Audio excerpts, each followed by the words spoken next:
حضرت عیسیٰ علیہ السلام کا معجزہ بیان کیا جاتا ہے کہ بنی اسرائیل میں ایک شخص تھا جس کی بیوی نہایت حسین تھی، جس پر وہ اسرائیلی فر یافتہ تھا۔ چنانچہ جب اس عورت کا انتقال ہو گیا تو اس اسرائیلی نے کو بڑا قلق ہوا اور ایک مدت سے تک اور اس عورت کی قبر پر بیٹھا روتا رہا۔ اتفاقاً حضرت عیسیٰ علیہ السلام کا ادھر سے گزر ہوا تو انہوں نے اس اسرائیلی سے کو پریشان حال دیکھ کر اس کا سبب معلوم کیا۔ جب اسرائیلی نے اپنا واقعہ بیان کیا تو حضرت عیسیٰ علیہ السلام نے دریافت فرمایا، کیا تو چاہتا ہے کہ میں اس کو تیرے لیے زندہ کر دوں؟ اس نے عرض کیا کہ ہاں حضور، یہی میں چاہتا ہوں۔ چنانچہ جب حضرت عیسیٰ علیہ السلام نے اس قبر کے مردہ کو آواز دی تو قبر سے ایک حبشی غلام، جس کے ناک کے نتنوں، آنکھوں اور جسم کے دوسرے سوراخوں سے آگ کی لپٹیں اٹھ رہی تھی، حضرت عیسیٰ علیہ السلام کو دیکھتے ہی غلام نے کلمہ پڑھا کہ لا الہ الا اللہ عیسیٰ روح اللہ۔ اسرائیلی نے یہ دیکھ کر عرض کیا، حضور مجھ سے غلطی ہو گئی، میری بیوی کی قبر تو دوسری ہے۔ یہ سن کر حضرت عیسیٰ علیہ السلام نے حبشی کو حکم دیا کہ تم اپنی قبر میں واپس ہو جاؤ۔ چنانچہ وہ مردہ ہو کر گر گیا اور اس کی قبر کو مٹی سے چھپا دیا گیا۔ پھر حضرت عیسیٰ علیہ السلام نے اس دوسری قبر کی جانب توجہ فرمائی اور حکم دیا کہ اے صاحب قبر، اللہ کے حکم سے زندہ ہو جا۔ چنانچہ قبر پھٹی اور اس سے ایک عورت سر سے گرد جھاڑتی ہوئی باہر آ گئی، جس کو دیکھ کر اسرائیلی نے بولا کہ یا روح اللہ، میری بیوی یہی ہے۔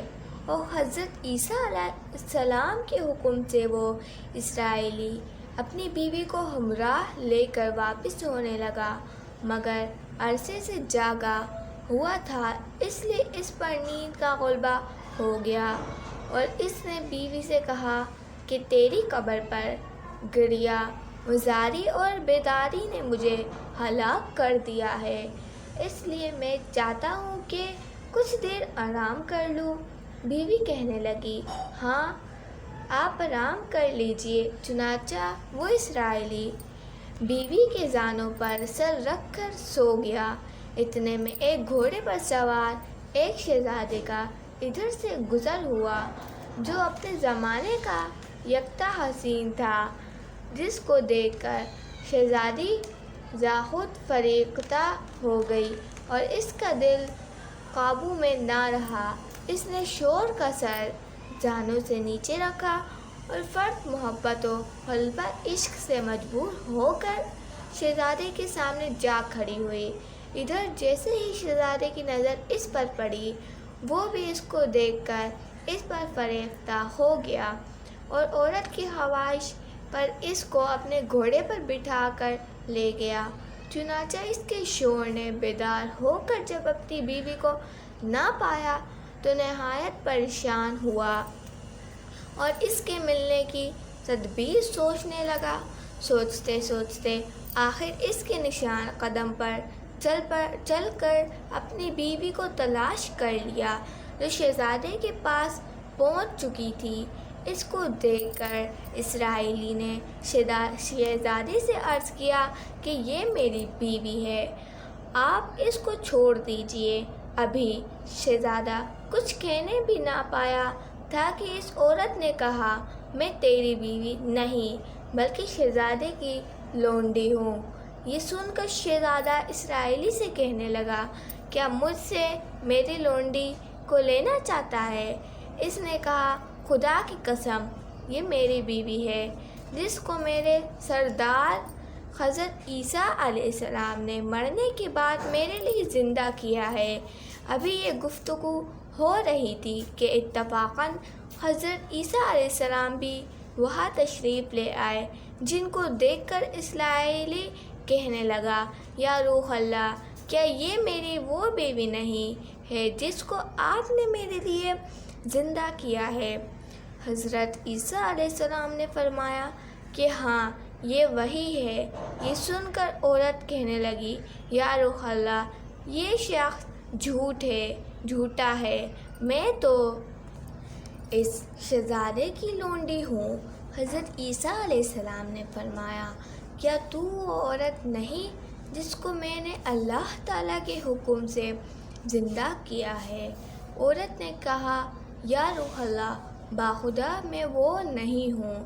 اس کے بعد حضرت عیسیٰ علیہ السلام نے فرمایا، جو جان خدا کے حکم سے میں نے تجھے دی ہے، اس کو واپس کر دے۔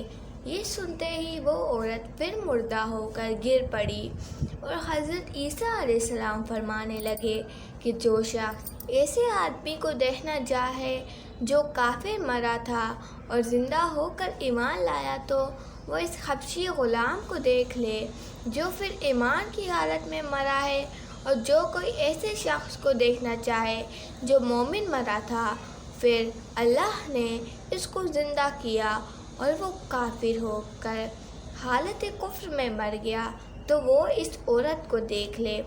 اس واقعے کو دیکھ کر اسرائیلی نے قسم کھائی، اب کبھی نکاح نہ کروں گا، اور میدانوں کی طرف نکل گیا جہاں اللہ تعالیٰ کی عبادت میں مصروف رہ کر اسے موت آ گئی۔ اللہ تعالیٰ اس پر رحم فرمائے۔ حاصل نبی اور رسول کے اقرار و انکار کا نتیجہ اس حقائق سے ظاہر ہوتا ہے اور سبق ملتا ہے کہ کامیابی اپنے نبی صلی اللہ علیہ وآلہ وسلم کی اطاعت و محبت سے ہی مل سکتی ہے۔ چنانچہ ہمیں بھی چاہیے کہ ہر حال میں اپنے نبی صلی اللہ علیہ وسلم کی اطاعت کو سامنے رکھے، چاہے دل مانے یا نہ مانے، لیکن نبی کریم صلی اللہ علیہ وسلم کے طریقوں کو لازمی اپنایا جائے۔ اللہ تعالیٰ اس واقعے سے سبق حاصل کر کے